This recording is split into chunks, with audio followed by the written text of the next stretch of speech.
The Titanic, one of the most famous ships in history, a name forever associated with luxury, tragedy, and lessons for humanity. It was a marvel of engineering, built to be the largest and most luxurious ship of its time. Yet, its tragic end shocked the world, claiming the lives of over 1,500 passengers and crew. But how did this happen? Who were the people behind its construction and operation? What made the Titanic so extraordinary, and why did it fail in such a catastrophic manner? Today, we dive into the inside story of the Titanic, its construction, specifications, people, and the fateful voyage that turned into one of history's most infamous disasters.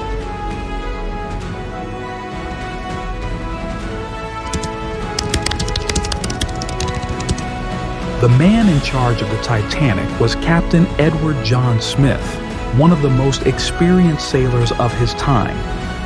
Born in Hanley, England on January 27, 1850, Smith joined the White Star Line in 1880 and quickly rose through the ranks. Known as the Millionaire's Captain, he was highly trusted for his professionalism and calm leadership. However, the Titanic was to be Captain Smith's final voyage before retirement, a journey that ended in tragedy. On the night of April 14, 1912, Smith faced impossible choices, from navigating iceberg-laden waters to managing a rapidly sinking ship with inadequate lifeboats. Many historians still debate his decisions and whether more lives could have been saved. The Titanic was a result of fierce competition in the transatlantic shipping industry. It was conceived by J. Bruce Ismay, chairman of the White Star Line, and Lord Peary, head of Harland and Wolff Shipbuilders. Their goal?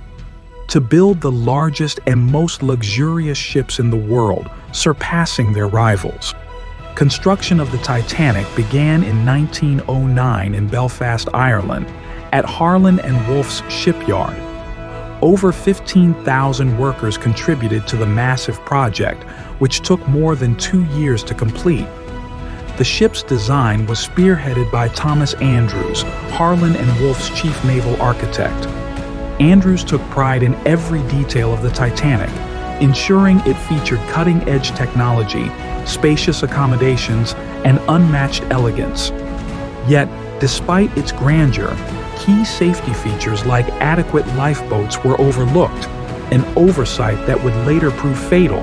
The Titanic was not just a ship, it was a floating city.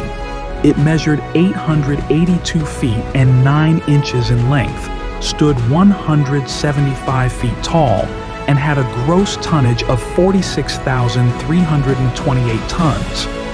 Its engines could generate an impressive 46,000 horsepower, enabling it to travel at speeds of up to 24 knots. The ship was designed to cater to 3 distinct classes of passengers. First class, reserved for the elite, featuring opulent suites, private promenades, and fine dining rooms with menus rivaling the best restaurants in the world. Second class, aimed at middle-class professionals, offering high-quality accommodations and amenities at a reasonable price. Third class, steerage, designed for immigrants seeking a better life in America, providing basic necessities but in crowded conditions. The Titanic could carry over 3,300 passengers and crew, but its tragic maiden voyage saw approximately 2,224 people on board. Creating the Titanic was no small investment. Its total construction cost was $7.5 million in 1912, equivalent to over $200 million today. This staggering amount was justified by the ship's advanced technology, luxurious interiors, and unmatched grandeur. From its iconic grand staircase to its swimming pool and even an onboard Turkish bath, the Titanic represented the height of early 20th century luxury. But as we now know, this focus on opulence came at the expense of safety. The ship carried only 20 lifeboats, enough for about half the people on board, a decision based on outdated regulations and overconfidence in the ship's unsinkable design.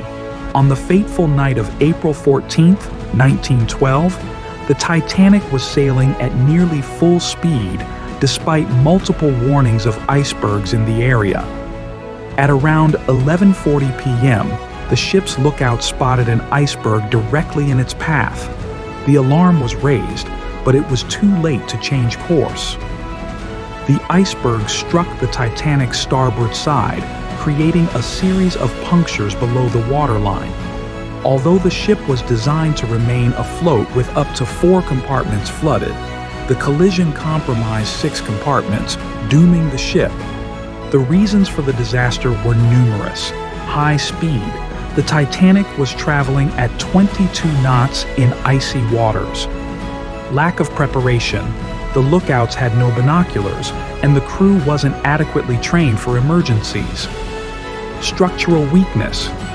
The ship's hull and rivets were made of brittle steel that failed under pressure. The aftermath of the collision was chaotic. Passengers were awakened to confusion and fear as water began flooding the lower decks.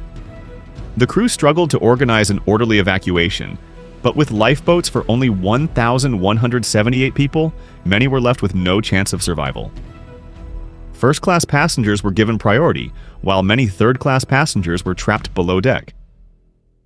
In the final moments, the Titanic broke into 2 pieces before sinking into the freezing Atlantic, taking over 1,500 lives. Amid the tragedy, there were moments of heroism. The ship's band continued playing music to calm the passengers, and many crew members sacrificed their lives to help others escape. The Titanic's sinking was a wake-up call for the maritime industry, leading to sweeping reforms including mandatory lifeboats for all passengers and crew, 24/7 radio communication on ships, the establishment of the International Ice Patrol, which monitors iceberg activity to this day. The Titanic remains a symbol of human ambition, overconfidence, and the enduring spirit to learn from tragedy. Its wreck, discovered in 1985, lies 12,000 feet below the ocean, preserving its story for future generations. If this story intrigued you, don't forget to like, share, and subscribe for more deep dives into history. Thank you for watching. We'd love to hear from you. Tell us in the comments below what topics you'd like to see in our next videos. Your ideas and feedback mean a lot to us, and we're here to create content you'll love.